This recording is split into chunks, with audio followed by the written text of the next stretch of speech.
Dans cet épisode, nous allons visiter le parc national mondialement connu qui est le Grand Canyon. Puis nous enchaînerons avec deux parcs administrés par les Indiens qui sont Monument de Vallée et le Canyon de Shelly.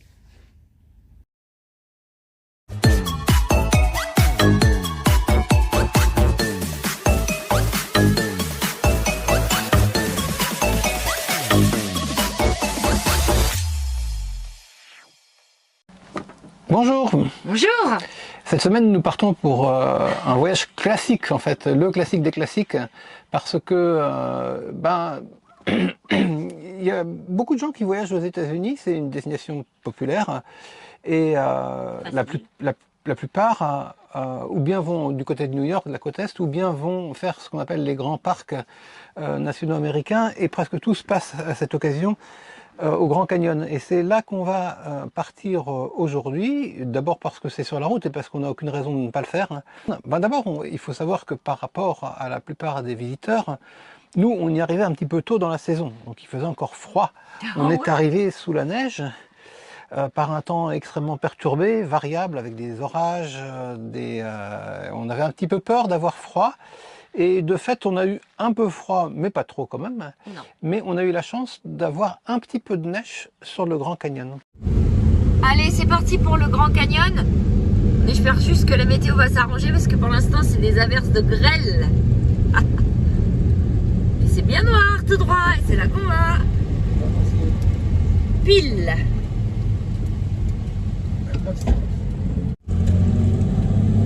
Et là, Manu, il s'arrête de prendre de l'essence parce que on se dit que c'est peut-être pas fini, alors autant que d'en profiter pendant qu'il y a une accalmie.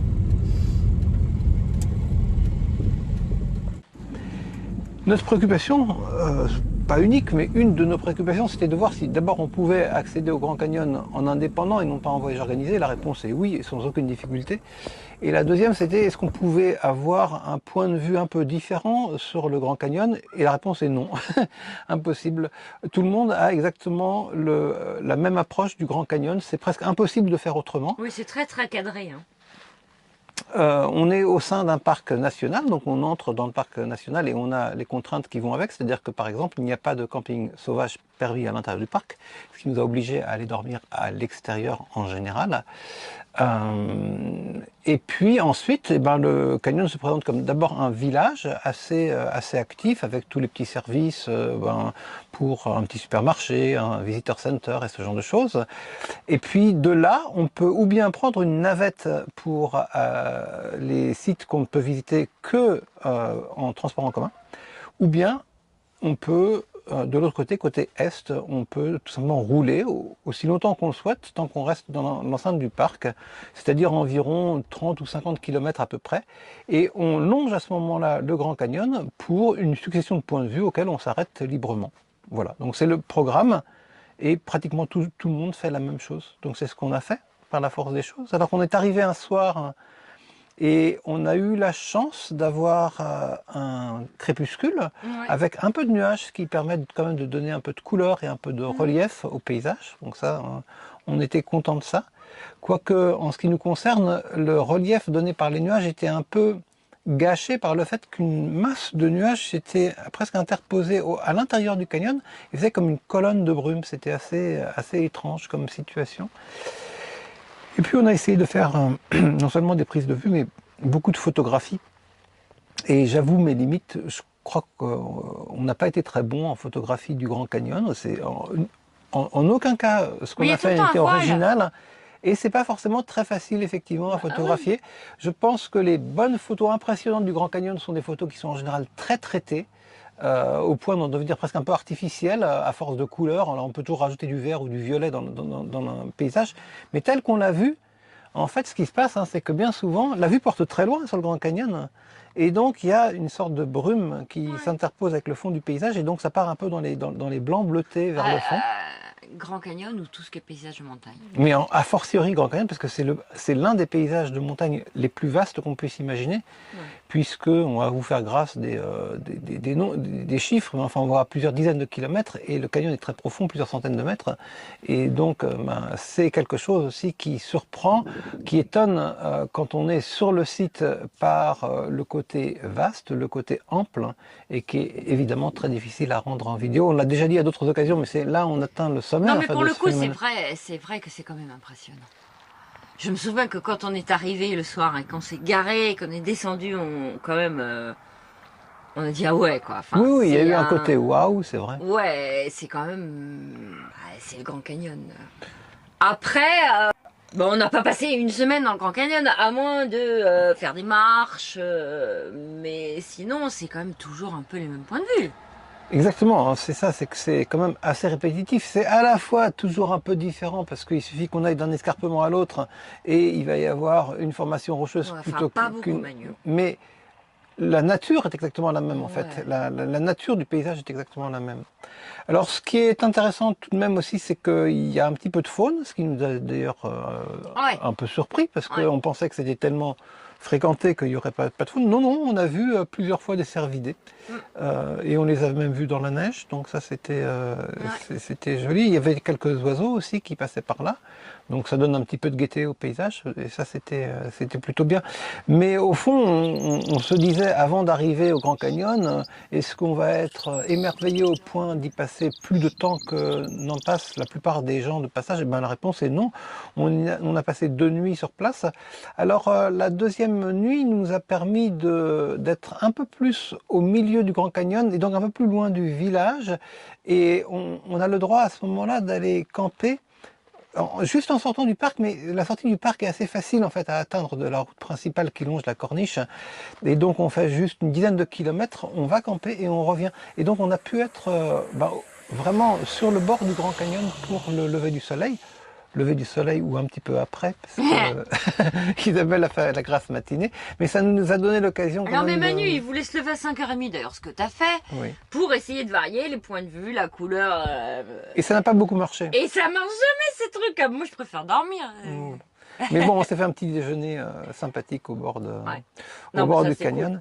Et à cette heure-là, et compte tenu de l'éloignement relatif du village, eh bien, on pouvait être quasiment seul. Donc c'est aussi un petit plaisir de gourmet d'avoir un magnifique paysage comme ça, presque en solo.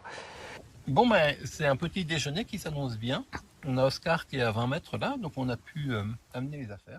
Je me suis réveillée devant le Grand Canyon, c'était extraordinaire. Et là, on a une belle vue, hein, une des plus belles vues, enfin très étendue sur le Grand Canyon. On est tout seul. Des Chinois là, mais à 50 mètres, mais sinon on est presque tout seul. Et la petite main hier soir pour chauffer l'habitacle, elle a préparé un cake à la banane, c'est quand même pas mal. Franchement. Non, c'est normal apparemment. Bon appétit. Et à partir de là, on était prêt à sortir du Grand Canyon. Alors si vous regardez, d'abord une chose surprenante, c'est que le Grand Canyon, tout le monde sait que c'est le Grand Canyon du Colorado, et pourtant on n'est pas techniquement dans l'état du Colorado, on est en Arizona. Mais on va faire à ce moment-là, en poursuivant la route vers l'est, sachant que les deux états sont frontaliers sud-nord, mais c'est une petite curiosité, on traverse la frontière bien. On va faire une toute petite incursion dans l'état de l'Utah, où on reviendra plus tard, tout simplement parce que c'est le deuxième site qui nous tend les bras, qui est une sorte de must sur la route, c'est le site de Monument Valley. Notre idée est d'être à l'heure pour l'éclipse qui a lieu une petite dizaine de jours plus tard, mais on a encore le temps de passer par Monument Valley. Et donc on arrive là également le soir, hein, comme à notre habitude, et on veut profiter des couleurs du couchant en arrivant sur le site.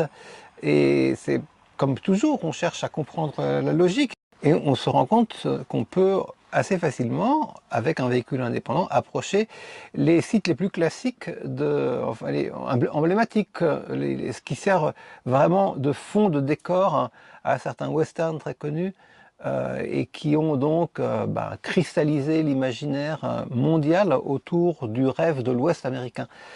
Ces formes particulières, donc ce sont des montagnes ou des sortes de blocs de falaises qui se dressent sur le plateau. Elles portent chacune un nom différent et on les voit le long de la route. Donc nous, on a commencé par non seulement les voir, les longer, essayer de faire un petit peu des plans d'Oscar en allant vers les formations rocheuses, en revenant des formations rocheuses.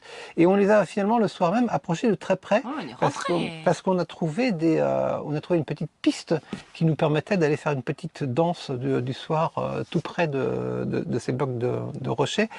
Et ça, c'était pour notre visite, on va dire, libre du site. Et puis on est allé camper non loin de là. On est revenu le lendemain sur la même route en prenant un peu plus de distance pour avoir le fameux plan qui a servi de décor aussi à Forrest Gump. Enfin, comme je vous disais, j'ai eu plein de compagnie. Maman disait toujours, il faut laisser le passé derrière soi si on veut avancer. Et je crois que c'est à ça qu'a servi ma course. J'ai couru pendant 3 ans, 2 mois, 14 jours et 16 heures.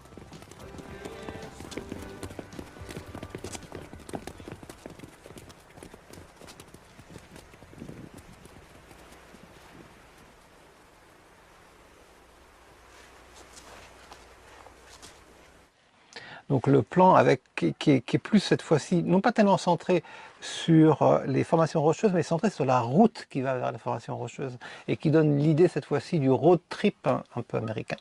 Donc on a fait ça également. Et enfin, on s'est engagé dans le parc lui-même, le parc de Monument Valley. Alors on est dans un endroit où il y a une mémoire qui est entretenue au sujet des Amérindiens, puisque les populations natives du pays vivent encore, vous le savez, dans des réserves indiennes, plus ou moins, et on leur donne des privilèges, un certain nombre de privilèges en compensation supposée du quasi-génocide qu'ils ont subi. Donc on a affaire à un deal. On ne va pas prendre position politique sur le sujet, dire si ce deal est mérité ou pas, s'il est équilibré ou pas, mais on est en territoire indien, et d'ailleurs on le verra aussi plus tard quand on va continuer, on traverse le pays des Navajo, et donc le parc de Monument Valley, il est administré par les Navajo. Donc on doit entrer dans ce parc, payer une petite somme pour entrer dans le parc, et ensuite on circule vraiment dans une sorte de circuit qui est fait entre d'autres points de vue qui sont peut-être un petit peu moins mythiques que ceux qu'on a vus la veille, mais qui sont peut-être plus impressionnants au sens où on les voit de près. On peut s'approcher jusqu'à toucher les falaises. Et ça nous a quand même vraiment impressionné. Oui, tout à fait. On n'arrêtait pas de dire oh là là, oh là là. C'est-à-dire qu'on était peut-être un petit peu, pas déçus vraiment, mais on avait le sentiment, à cause de l'expérience antérieure au Grand Canyon en particulier, qu'on allait être peut-être plus prisonnier d'une route touristique où la vue serait plus étendue mais plus lointaine. Et là, en fait, on peut vraiment rentrer dans le décor. On a vraiment eu ce sentiment-là. Ouais. Et puis on pouvait vraiment s'arrêter absolument librement où on le souhaitait. Ça c'est un gros avantage par rapport au tour organisé bien sûr. Et on l'a fait, on a eu de la chance, on l'a fait par un beau temps ensoleillé le matin, c'est ce qu'il fallait en fait, pour varier les points de vue. Et comme finalement on s'y plaisait, on est resté plus longtemps que prévu. Et donc on a vu le soleil tourner un petit peu et on a pu revenir sur des sites qu'on aurait peut-être moins bien vus le matin parce que le soleil était à contre et donc on avait des ombres portées importantes.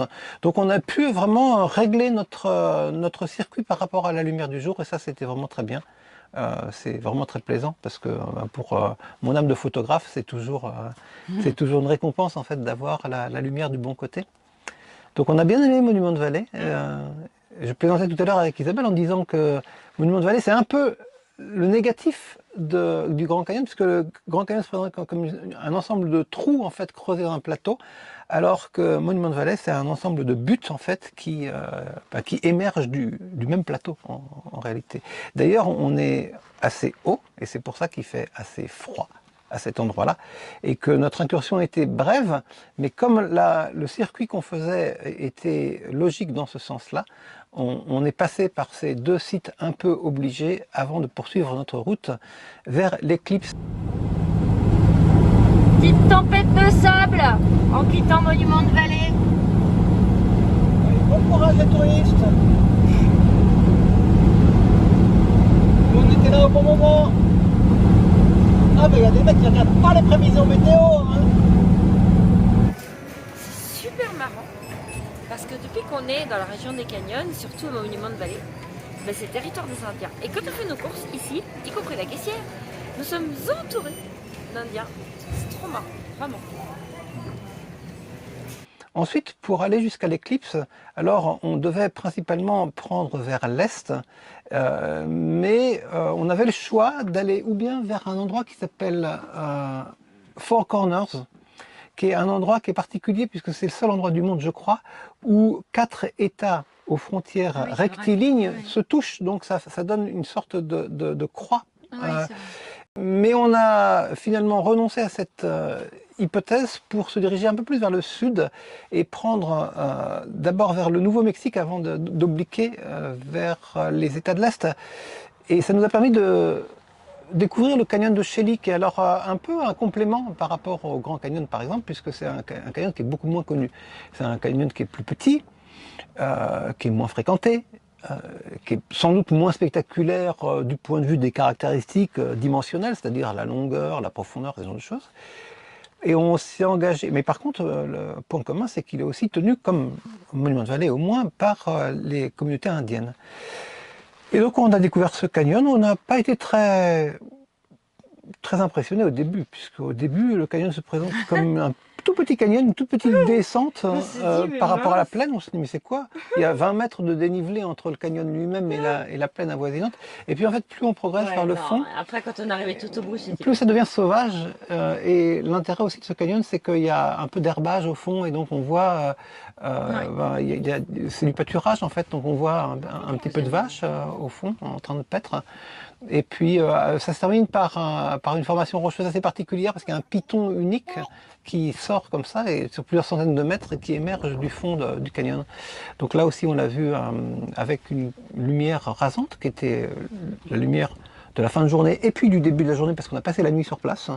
Et donc on a gardé un bon... Parce que comme c'est pas un parc national, on pouvait dormir de temps, donc ça c'était bien. On était content d'avoir fait ce choix de passer un petit peu par ces grands parcs nationaux et puis pour pimenter un petit peu le tout par le canyon de Shelly, parce que ça nous permettait de répartir un petit peu la charge des parcs nationaux, car faire des parcs nationaux en enfilade tout le temps, ce que parfois, je suppose, proposent certains tours opérateurs, ça doit être un petit peu répétitif, ou un petit peu difficile en fait en termes d'attention et en termes même en termes physiques, d'énergie et tout. Donc on était bien content d'avoir eu un petit plateau là de 3 canyons à voir qui nous permettait de faire le plein d'images avant de partir vers l'est et vers l'éclipse. L'éclipse, on a déjà produit les vidéos de l'éclipse, donc naturellement ceux d'entre vous qui ne les ont pas vues sont invités à aller apprécier ce magnifique moment, un point d'orgue de notre voyage qui m'a beaucoup marqué. Isabelle un peu moins, mais moi ça m'a beaucoup marqué. Et puis on va donc reprendre le cours de notre récit au-delà de l'éclipse. Et ça nous amène en fait vers... Non mais parce qu'une fois qu'on était à l'éclipse, on s'est dit... on savait pas quoi faire, on était complètement épuisé par l'éclipse. Et là on a regardé la carte. C'est dommage d'être là. Et de pas aller... un peu plus à l'est. Jusqu'où? Jusqu'au pays de la musique et du rock and roll, puisqu'on parle du Tennessee, on parle de Memphis, on n'est pas allé jusqu'à Nashville, mais on s'est obliqué vers le sud, vers le pays du jazz. Donc on a entamé une partie beaucoup plus musicale qui allait complémenter de manière très intéressante et inattendue notre approche jusqu'à présent beaucoup plus visuelle. Voilà, donc ça c'est pour la semaine prochaine. Hey. Bye. À dimanche.